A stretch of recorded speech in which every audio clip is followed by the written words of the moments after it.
Approximately 10 hours later. Sup? No. These are like Lockdown, my favorite. Lockdown. This is an emergency alert. These are my favorite types of videos. One of them, out of Mr. Nightmares. Before being taken on as a full-time teacher at a high school a little outside of Austin, Texas, I was a substitute. I would sub in for a multitude of classes, with my main subject area being math classes. Being a sub, I would most days have a lot more off periods, of course, since I would work more on an as-needed basis. This was on a day that started like any other. I had 4 classes I would be subbing for that day. They were all the math classes that a specific teacher would teach, including geometry and algebra. I would usually enjoy subbing for science classes, as the teachers would usually just have me show the class an educational documentary and then hand out a question sheet, which would be handed in at the end of the class to be graded. I got a question. For any substitutes out there that's watching, or if you know from like their perspective, is it nice, good to be a substitute, or no? Because you know you got them students that just only want their teacher and they give them their utmost respects. They're completely nice to their teacher. But when the teacher's not there and the substitute is there, it's just like, I feel like the students just don't give a cluck. You know, they rude, disrespectful. But I mean, I guess some students are mean and disrespectful. I feel like substitutes don't get a lot of respect. Maybe that's just me. I mean, I respect my teachers and substitutes, but I feel like from a substitute point of view, you're not really doing much. You know, the work is already there. You just give it to the students. With math, though, you'd actually have to teach the material as a sub. I arrived to school and picked up the keys from the front office to the 2 classrooms I'd be subbing in that day. Both classes were in the math hallway, which was downstairs to the far left of the school. The periods I was teaching that day were something like 2, 3, 7, and 9. I had already taught the first 2 classes, so I had about an hour and a half before the 7th period class I'd be teaching. During most of this time, I stayed in the classroom of the last class I just subbed for, since it was empty for the next 2 periods. I was doing a mix of work-related and non-work-related things on my laptop. Pause. Period 6, there would be another class here, so I'd migrate to the teacher's lounge by the back of the school. After the second bell rang and period 6 began, I was walking the empty halls to the teacher's lounge. I'd been in the lounge multiple times, and honestly, it would usually be subs sitting in there, if anyone. The teacher's lounge is pretty much in the back corner of the school, by a separate back entrance that's only unlocked from the outside by teachers' ID cards. I set my belongings down on a table in the empty teacher's lounge, and this was when I heard knocks at the back exit door. I went out to the hall and to the doors, where I saw a clean-cut looking man with gray short hair and a button-down shirt tucked into khakis, with a black jacket over all of it. He looked like a teacher. He saw me through the glass and smiled and asked me to open the door. I asked if he were a teacher here. He said, "Yes, my name's Mr. Abrams. I don't have my ID on me today." I opened the door for him, and he thanked me. Mr. Abrams! I ain't never heard no teacher name like Mr. Abrams. Mr. Abrams! You might as well be Mr. Success, Mr. Clucky, Mr. Eagles, Mr. Sussholes, Mr. Clockhead. Like, you might as well be Mr. Tony. Quickly walked past me. I noticed that now he had his hand in his right pocket. He had some serious movement in his step. He seemed to know where he was going. Actually, he was going in the direction of the math hallway. I suddenly felt like I may have made a mistake letting him in without ID. Oh, yeah? I rushed to my laptop and pulled up the staff directory, which was accessible to all employees of the school. I looked up Mr. Abrams. There was not a single teacher at any of the schools, elementary to high school, with the last name Abrams. I had no choice but to call the front office and let them know that I think someone pretending to be a teacher had entered the building. This was taken seriously as the school issued a lockdown immediately, sending every classroom an automatic distress call to lock all doors and turn off all lights immediately. I heard a commotion from out in the math hallway. I walked out into the hall, a little closer, and I could hear bangs or kicks on a door, and a man screaming at the top of his lungs, "Maria, open up, and I know you're in there." Maria was the first name of the teacher I was subbing for that day, and I couldn't tell for sure, but I believe the door he was kicking on was one of the classrooms I subbed in that day. Police had surrounded the school in literally minutes, and had entered from multiple entrances and detained the man. I didn't witness it happen. It was down in the intersecting hallway, and I wasn't allowed past the police. The teacher I subbed for, who I had changed the name for her privacy, had called out of work that week, originally alleging she was very sick. The man who came to the school banging on the door was apparently her ex-husband. I feel like Maria knew what was going on, didn't tell nobody, and just sitting at her house comfortably, putting all those teachers, substitutes, janitors, cafeteria peoples, principal, vice principal, the students, counselors, putting on them all that danger. All because you ran. Because you were scared. Because you didn't want to get clucked up. So you called a sub and put them in danger. I'm not gonna lie. I would have done the same exact thing. As rumor has it, Maria did something horrible to him. Not much of a rumor, because clearly that would be the case if he came to the school with a gun. Everyone's guess is he came to kill her and then himself. No one knew where Maria went to hide from her ex, or what the full story was, but she didn't return to work for months. I pray to God all the time thanking him that no one was hurt or killed, because I was the one to let him in, and I would have forever sat on my conscience. Yeah, you're a cluck ass. You still let him in. You still a cluck ass. This story is told in the perspective of a college-aged female. I attend university in Massachusetts. I currently live off campus in my final year here, but this took place when I was a freshman living in the dorms. Freshmen are on the first floor of every building on campus. This was the winter semester. It was a freezing cold day. I just finished up my last class around 5 p.m. Our professor let us out really early. It was already dark out as I was walking back to my dorm. On my walk back, I got a text from the university.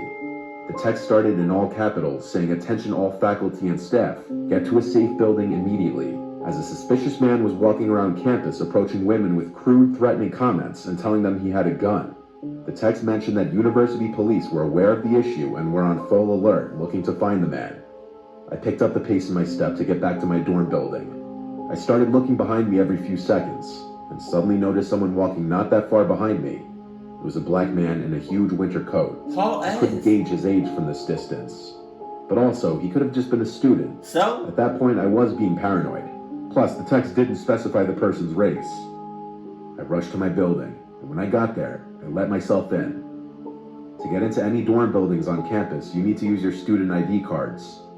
I entered the building. The first door shut, then I opened the second door. That's when a loud bang at the first door made me jump. It was that man from behind me before. He was asking if I could open the door. I was about to ignore him, but then he said, "Please, I'm cold." I turned to look at him, and he had this pleading kind of expression on his face. I asked, "Do you live here? What's your room number?" He said yes, he's on the 3rd floor, but he ignored my asking his room number twice. I said, "Sorry, I can't let you in." Thank you. This is when he started saying vulgar, horrible shit that I don't want to repeat. He started licking the glass and commenting about what he's going to do to me as soon as he gets into the building. Oh.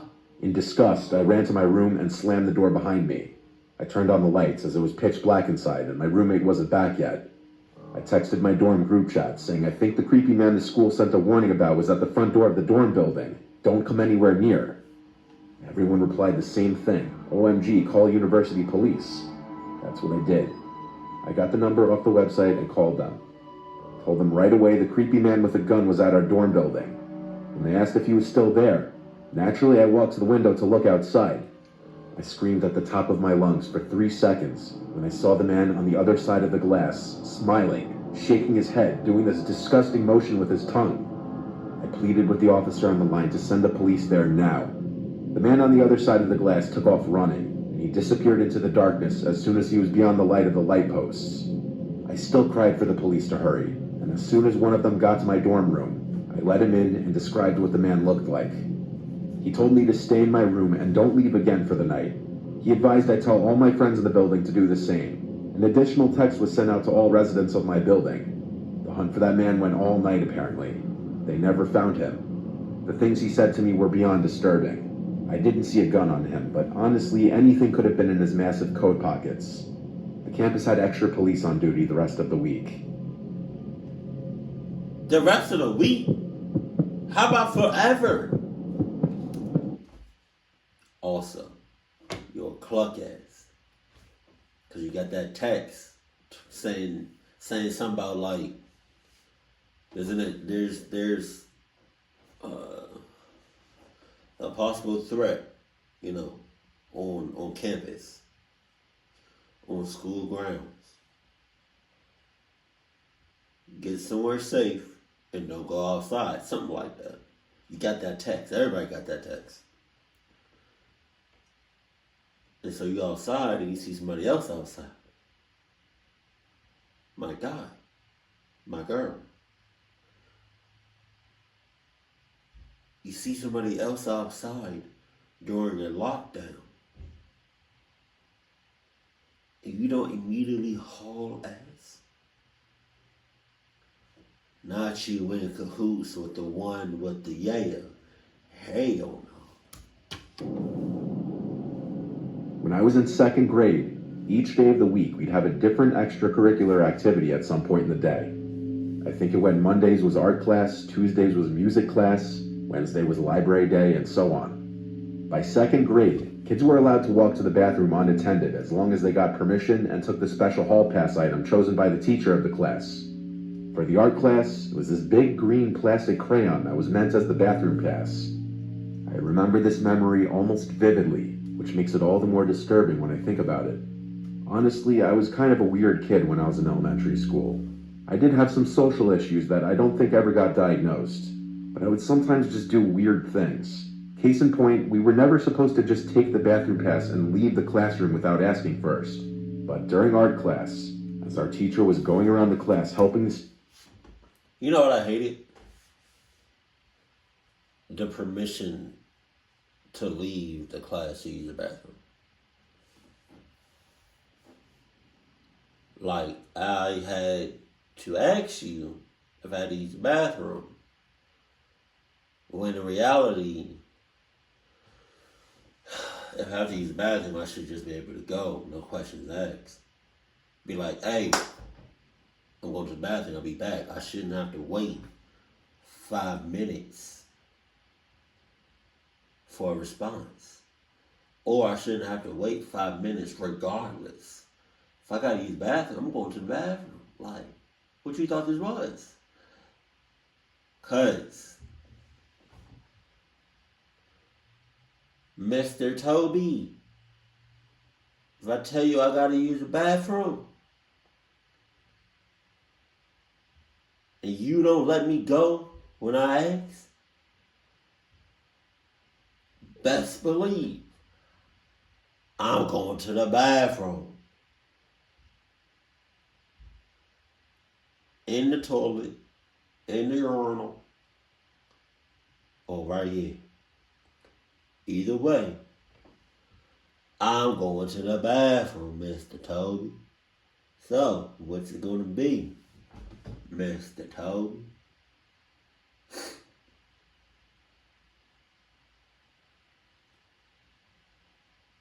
Either I get up and go to the restroom, I'm using that mother clucker right here.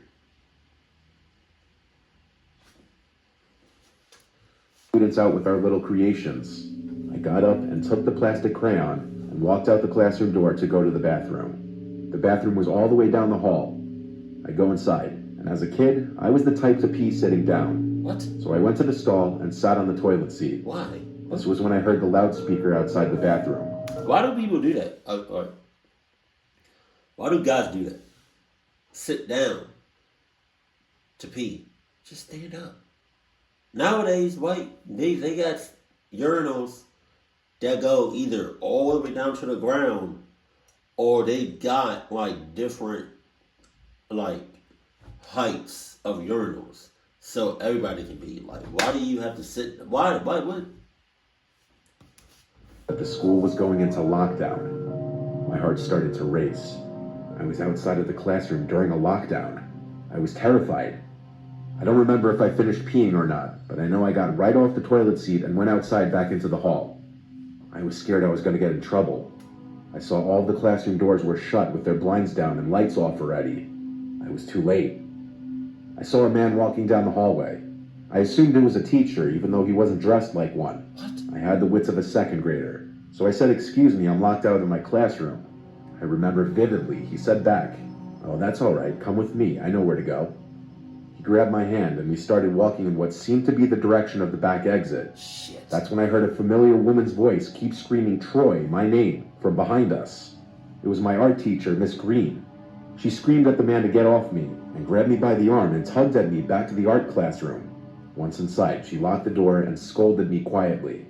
I remember seeing the worry in her eyes. She might have even been crying. The lockdown continued for another half hour at least. The whole time I was confused, scared, and most of all embarrassed by all the stares my classmates were giving me. The principal came on the loudspeaker eventually and said the lockdown was over. When my art teacher got on the phone with, I assumed, the front office, I think whatever she said was what prompted the faculty to end the school day early. I'm so grateful for Miss Green. She really put herself in danger and saved me from something horrible, whether it be from kidnapping to any amount of emotional trauma.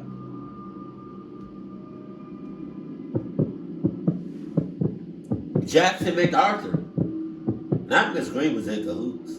This happened to me when I was a junior in high school, around April or May of 2019. I live on the Mississippi Gulf Coast, but for privacy reasons, I'll leave out the school name. I played the double bass in our school wind ensemble, and every morning we had rehearsal in the band hall.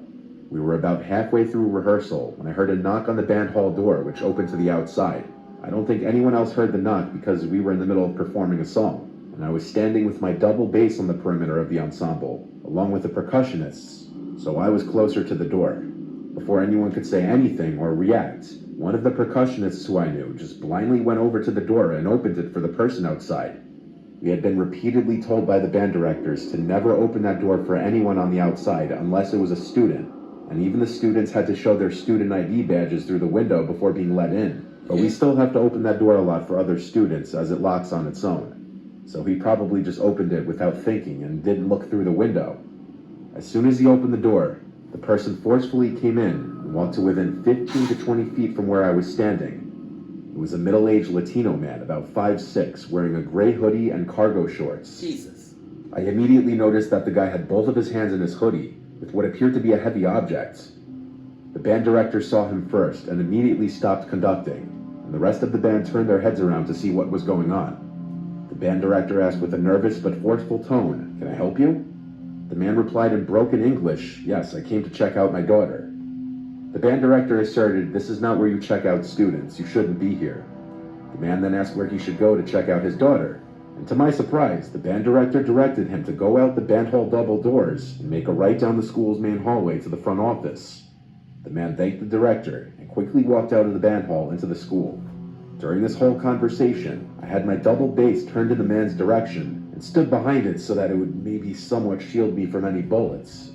After the man had disappeared down the hallway, the entire orchestra was speechless for a minute or so, processing what just happened.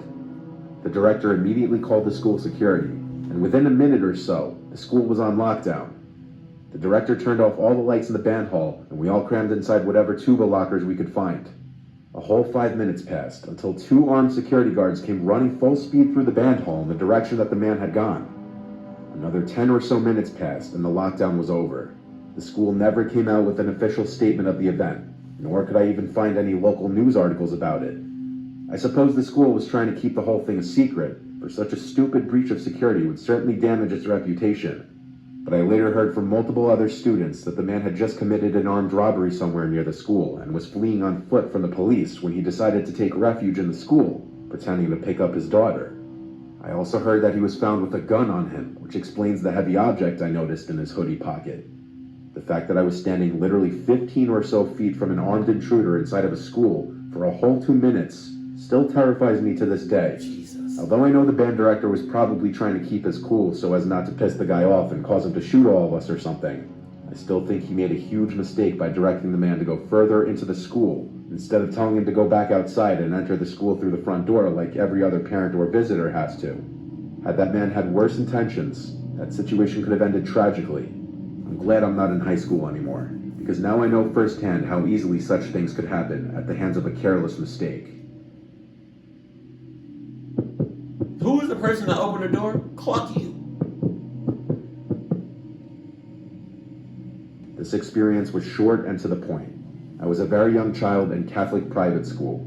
I was in the 4th grade. Our school would routinely practice lockdown drills. I think once every couple of weeks we'd have one. All of us in the class were always excited for them. For some reason as kids we just found it to be fun. It's all a joke when you're that young. Half the kids don't even realize what you're practicing for, and the other half who do don't ever expect a real lockdown to happen. One day it did though. Over the intercom came a voice from the front office saying, "We're going into lockdown, this is not a drill." I remember some kids still laughed at the announcement, as if it were cool to hear that we're going into lockdown.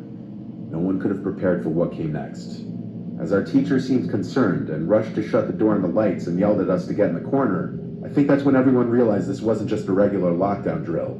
Something serious was going on. We all huddled in the corner of the room. Each door had a narrow glass window which could be looked through. Suddenly the silence was broken by crazed screaming from the halls. It was one lone male's voice. It was just incoherent screaming. The man was chanting something. The screams got closer, and I remember how scared we all started to get. The screams got closer until they were right outside our classroom door, and then bangs on the door made a bunch of us scream and cry. The man on the other side of the door screamed, "Your God is dead. Jesus didn't die for your sins. You're all gonna burn." Our teacher tried his best to calm us down as the screams intensified, and the man started to yell, "I hear you in there. I see you. Open up the door." The man screamed words I didn't understand at the time, but I believe looking back, he was screaming Islamic phrases and shaming our religion. I was too young to put it all together immediately. The bangs on our door stopped, and the screams continued further down the hall away from the door, but they could still be heard. The crazed man continued through the halls. The man's screams were overpowered eventually by the yells of other men. There was a huge commotion in the halls during what I presume to be the moment he was taken down by police or security. We had to stay in the lockdown position for a long time even after this. After a while, the lockdown was over, and the school day was cut short. Parents were called to pick up their children. Luckily, my mom didn't work, so she was able to come pick me up right away. It was a bit of a scarring experience. We were all so young that we didn't even understand the gravity and freakishness of the situation. I'm just glad no one got hurt.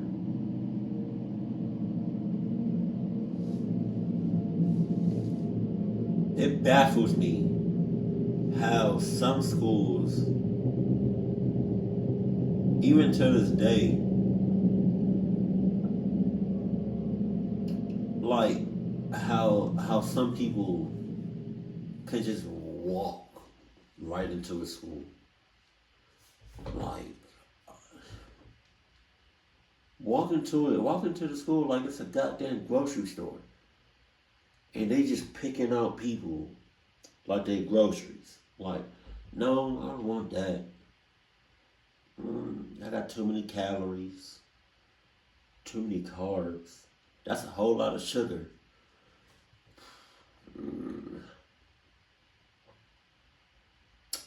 That's too dry, too thick, too thin.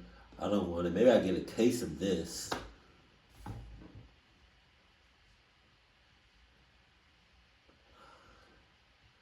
And then shouts out to all the cluck asses that be letting these people in without confirming anything. No ID. No name. Hold on, let me get the cluck names list to see if you're on here, regardless if you're a teacher or not. Like, I mean, I don't know. All right, I was gonna say I think security is getting better, but I be hearing on the news like there's a lot of like school lockdowns and school shootings still happening. Like there's a lot of them. Like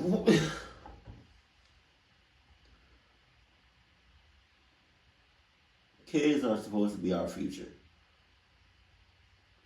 and yet people can just walks up into it like it's a grocery store. Where's the security at? Damn. Keep it cool, keep it classy, and I love you. Stay happy.